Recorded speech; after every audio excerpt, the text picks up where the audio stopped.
people in those states. Okay, well, we can disagree about the fact that the numbers are certainly not in his favor right now, polling-wise. I'm just saying... Come see me in 2020, Clay. I'm interested to have that conversation. Girl, I will be right here with you. I plan on it. But you understand what I'm saying. We're still playing to our ends, and I think what you said is wonderful. We do have differing opinions, but if we keep shouting in the end zones and nobody's... So what about you? I mean, how do you...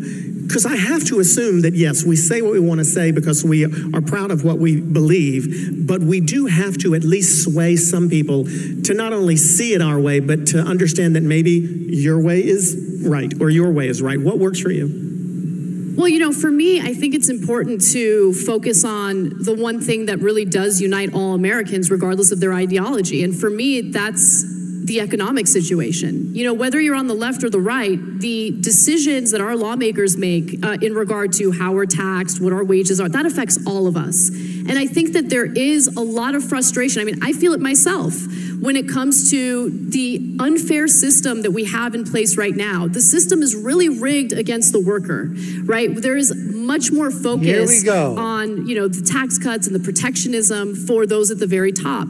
And so for me, look, this isn't about like, oh, I want to demonize those on the right. This is about, hey, how do we find solutions so Americans can prosper? And this whole thing about education, I just want everyone to understand that it's not about giving people handouts. It's about making this country stronger. If you want innovation, the best way to do it is give people access to education. And when I use the word access, I'm not talking about the way corporate Democrats use access in regard to healthcare. I mean genuinely giving people free public college. So if they have some intellectual curiosity, if they have a passion, they can actually move forward and pursue that. And unfortunately, all those opportunities have been... Do you know that most of the small business owners, never went to college? Do you know that many of the big-time companies, the big tech companies, they dropped out of college? Do you know that, Anna? College isn't the end-all, be-all to everything. It is for some people. It is in some disciplines.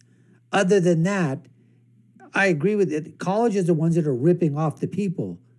It's not the government that's doing it. It's colleges and universities that are ripping off American taxpayers, American families, by the absurd amount of money that they're charging for the very little in education that they're giving back, especially now, where the 99.99% of our colleges lean so far to the left that if they continue to do so, they're going to slide into the Pacific Ocean. Slide right off the embankment, folks.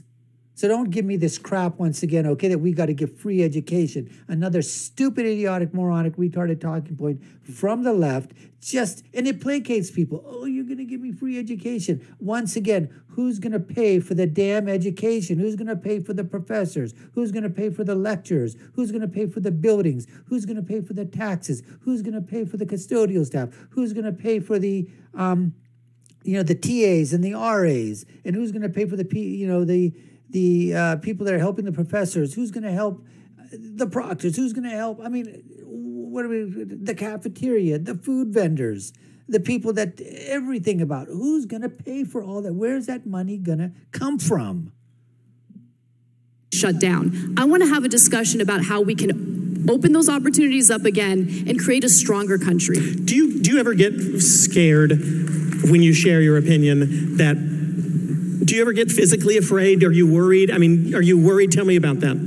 As you're talking about politics, it's so polarizing. People say some nasty things. Does it worry you? You know, to be honest, I'm more concerned about my family than I am about myself. The threats are very specific. The doxing is terrifying.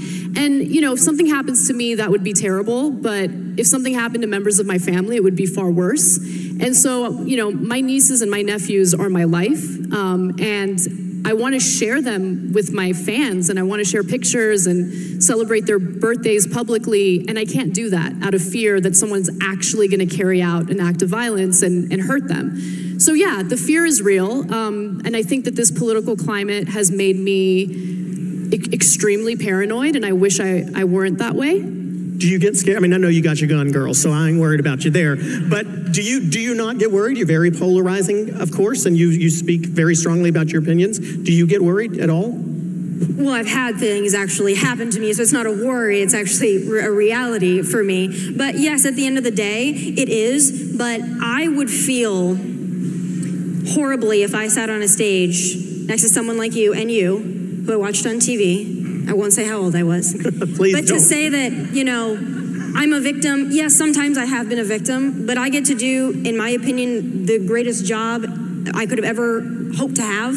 So yes, I get flack, I get backlash. My family, I've been doxxed, my family's been doxxed, I've had death threats, I've had things thrown at me, but I still sit here and feel incredibly blessed that I get to do this, because there are so many people who don't get to do what we get to do and live their dreams like we get to live them. So I will take all of those bumps and bruises, I will take the heckling, I will take the name calling, because quite frankly, I'm very blessed that I just get to do this in general. And I think both, I'm not going to speak for both of you, I'll let you do it yourself, but I think both of you and most of the people who you work with and that you work with recognize that the folks who are doing what you're doing are doing it because you have a passion for this country, and you have a passion for this country, and you have wildly divergent views, but both still want for America the best, for America to be the best that she can be.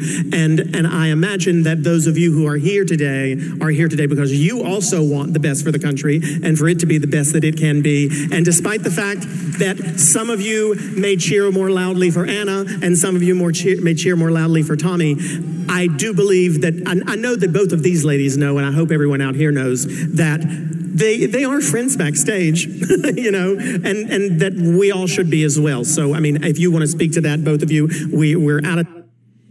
Oh my God, oh my God, oh my God, oh my God, oh my God, Clay Aiken, interjecting, talking so much, verbal diarrhea emanating. Anyways, part 5 got their points across, talking about, you know, basically in terms of either way, you know, where their passion for what they do, you know, Clay asking in terms of, you know, are they scared or whatever, Ana basically saying that, you know, yeah, she is. And, you know, listen, that shouldn't happen, but unfortunately, that's what occurs in this country. The doxing, the rhetoric, when it becomes amplified, you have to be aware of, you know, what's going on. You can't just, like she said, you know, she wants to share things that's going on with her family, but she's afraid to, which I understand, because you have nut jobs on the extremes of every, you know, political identity, you know, ethnic class, you know, skin color, any group or organization. You got nut jobs and whack jobs, okay, on the fringes.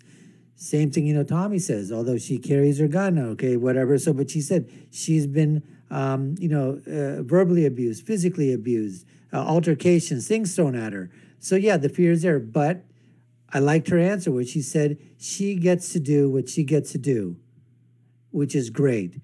And if you love what you do, if you're passionate about what you do, you're passionate about your job, whatever it is, then this country allows you to do that. And, you know, to go ahead and continue to do that is just the greatest blessing. And I love what I'm doing as well. So with that being said, appreciate you taking the time to watch. You've been watching the Dr. Nasir Shaikh Show, and I've been the guest host for today. My name is Dr. Nasir. If you haven't done so already, subscribe to the channel, hit that like, share, and follow button. Let us know what you think in the comments below. Notification bell so you get all of our content, all of our different politicon debates and other reaction videos and current news events videos as well. I'll leave you with my final thought, which is, when you're right, you're right, and when you're left, you're wrong. We'll see you again next time, folks. Take care and stay safe.